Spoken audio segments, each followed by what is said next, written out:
Here comes one on the flat 5. Hello, hello. Welcome to Anthony Collier Music.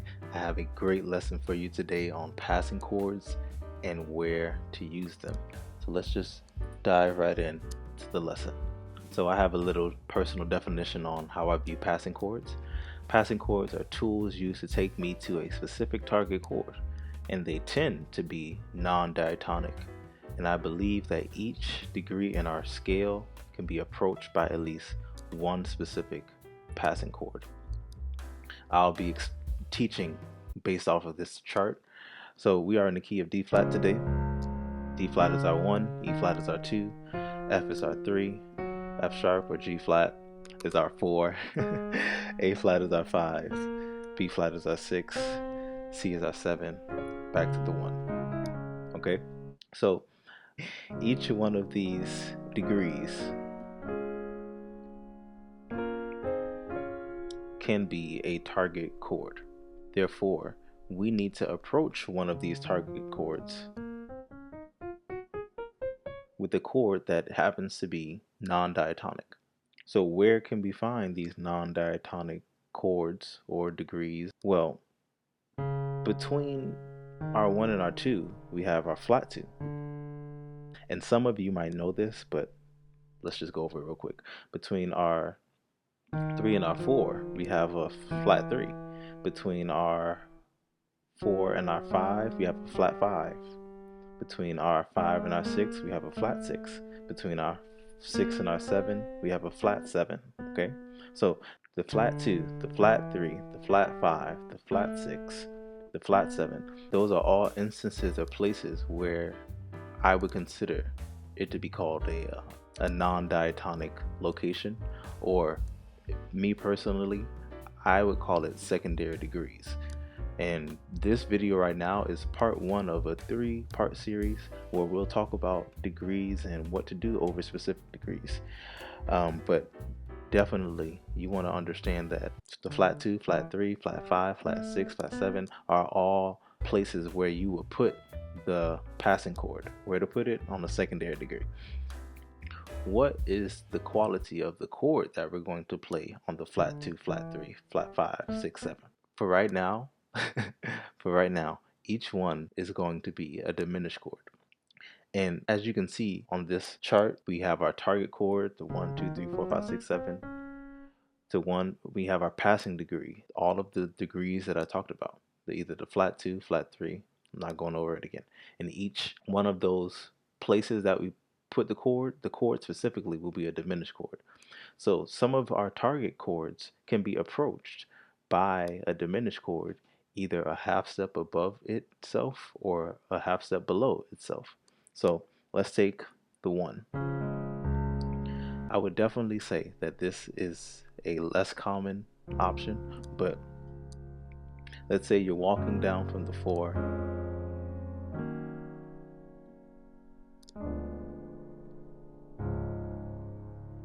Why is it a passing chord?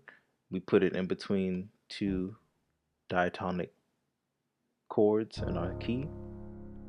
And if you will, technically, somebody could say that the original progression was for you to just walk down. Was originally 4 chords, but we added a 5th chord and we put it in a specific time. Let's say our target chord is the 2. I really like this one. In a specific song, I don't know. It's up to you. Let's say you're going up and you're trying to get up to the 2. Well, we can approach the 2 with the diminished passing chord a half step below our 2, D diminished. So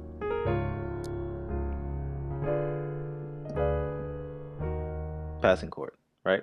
Or let's approach the 2 from a half step above itself. So we're walking down, right? 4, 3, flat 3, 2.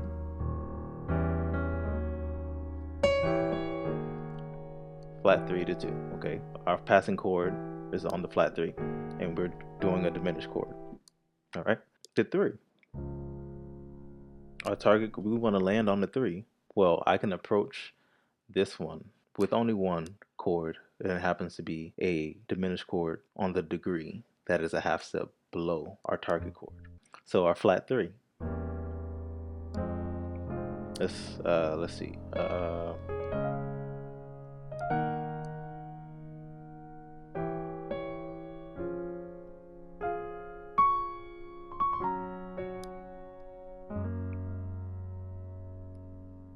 My target is the 4 now, right? Well, it seems like there's only one option, so I can only approach the 4 from the flat 5 by descending down. So let's see. That might be the original progression, right? But to add a passing chord between the 5 and the 4, I'm going to have to use the flat 5.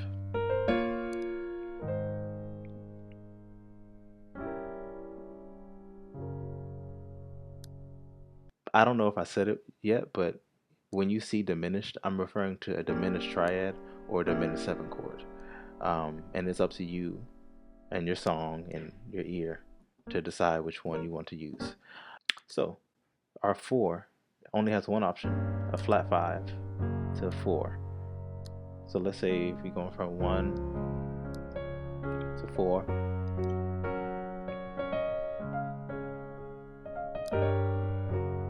One more time.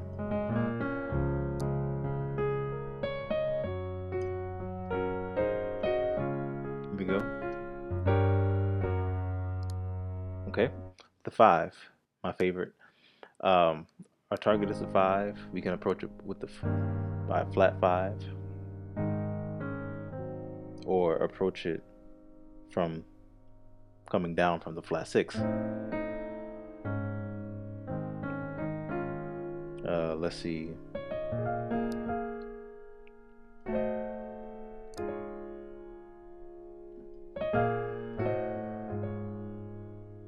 Or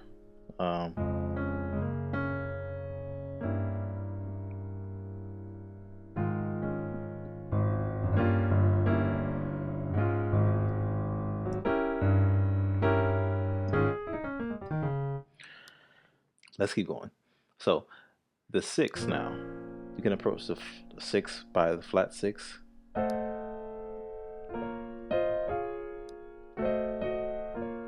or from a flat 7.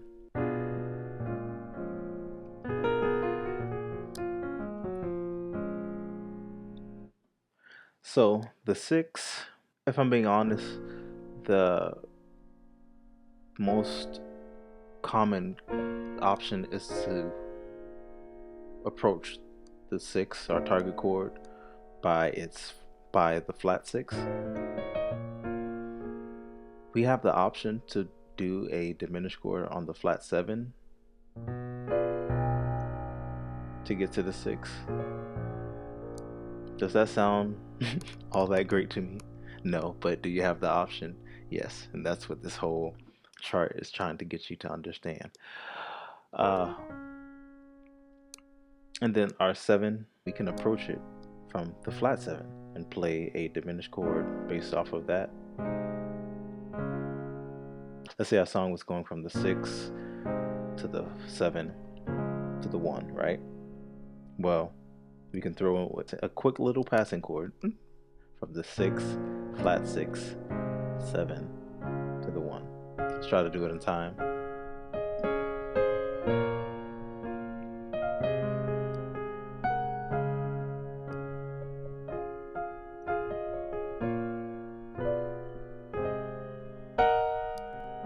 I don't know.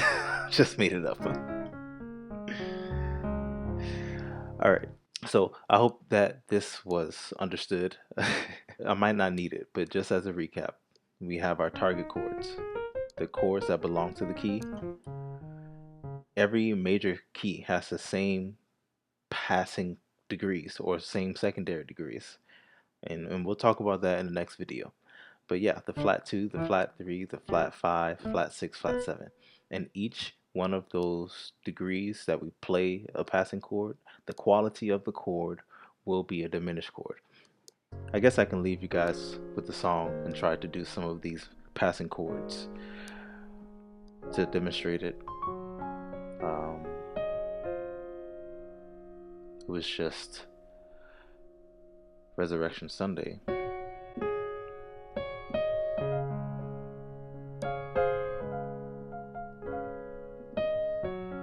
Here comes one on the flat 5.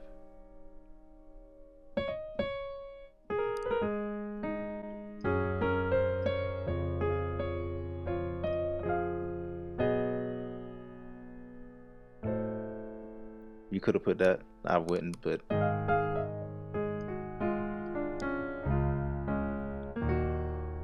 here goes one on the flat 3. He holds the future.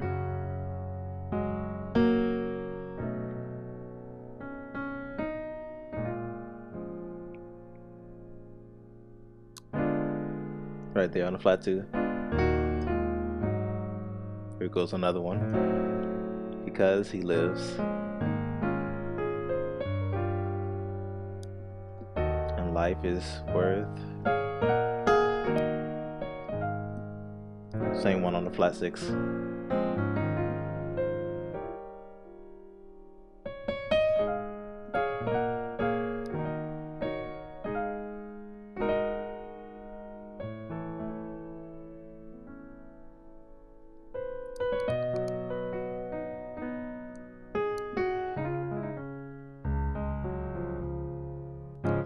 Alright, so if you enjoyed that one, let me know in the comments. If you didn't, let me know in the comments. Please stay tuned for the next video in this series. We're really taking a deep dive into scale degrees, what to do over specific degrees, and I think that's what I can offer to the improv world. So again, thank you all for tuning in. I hope you have a great day.